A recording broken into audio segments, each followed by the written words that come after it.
Well, good morning everyone. We are just about ready to fire up here at Musgrave Station. All the guys are just about ready, and unfortunately Brett and Lou have to head back down to Cairns. So they're leaving us and going south, and Greg and his wife Jackie and Martin and Rob and I are all heading north.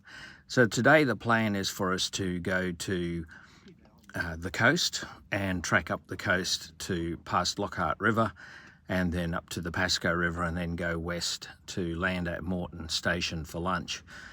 At this stage, the wind is just starting to pick up, but nothing like yesterday, and hopefully we'll get up there before the wind picks up too much. After lunch at Moreton Station, we'll make a quick jump up to Bramwell Station, which will be our stopover for the night.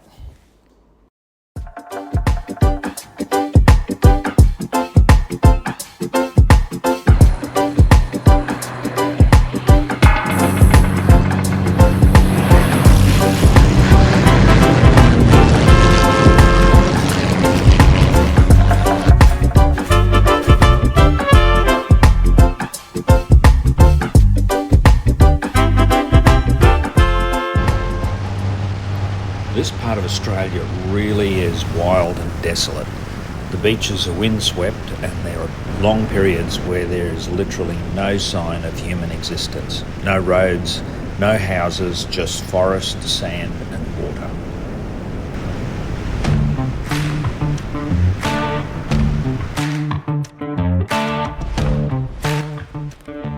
As we got closer to Lockhart River, we encountered one of those what the heck moments that you get in aviation. We'd been flying for nearly an hour with no other aircraft around, no radio calls, nothing. And then as we approached Lockhart River, which is literally in the middle of nowhere, we then had to suddenly deal with two regular public transport aircraft that were departing the circuit in Lockhart, and now both of us were in conflict with them.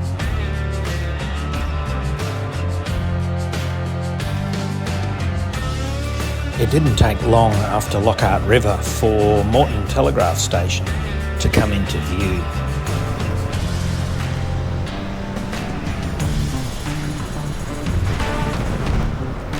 Moreton Telegraph Station was another of the 7 stations that I mentioned back at Musgrave. Unlike Musgrave though, none of the original building still exists here at Moreton Station.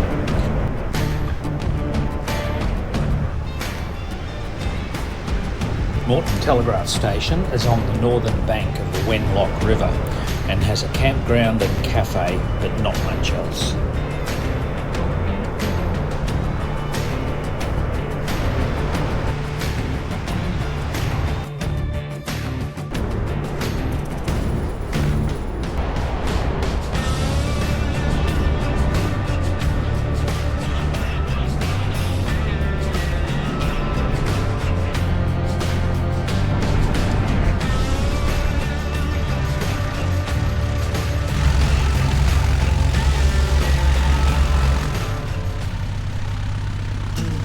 We were met at the airstrip by the manager of Moreton Station, Mike. Mike is an old friend of Rob's, and we loaded into Mike's four-wheel drive, and he gave us a tour and a commentary and took us into the cafe for lunch. Moreton Telegraph Station is a bit of an oasis in the now dry Cape York wilderness.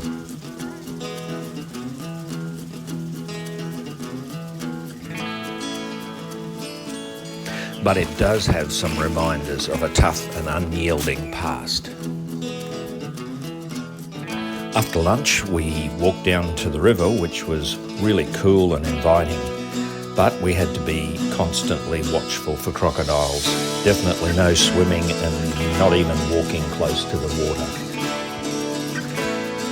After that, Mike took us back to the airstrip, and it wasn't long, and we were making a short flight up to Bramwell Station.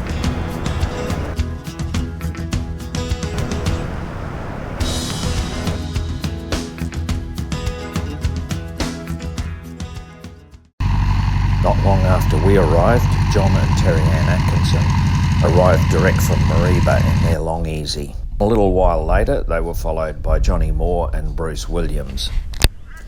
From the airstrip, it's just a short walk to the main tourist park, and it's pretty well set up with a campground and accommodation and a restaurant.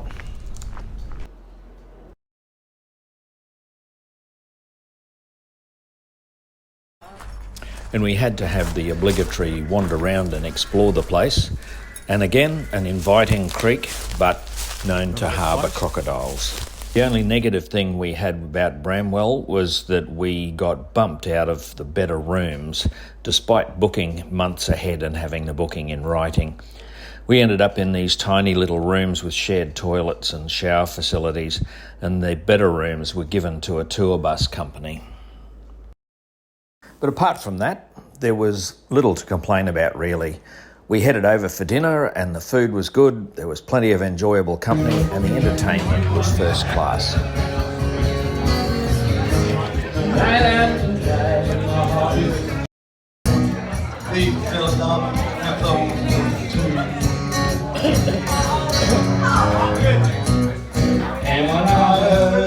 Although the manager probably shouldn't give up his day job.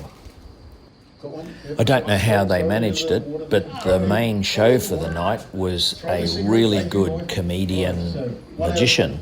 He is actually an award-winning magician from down south, and he put on a really good and funny show.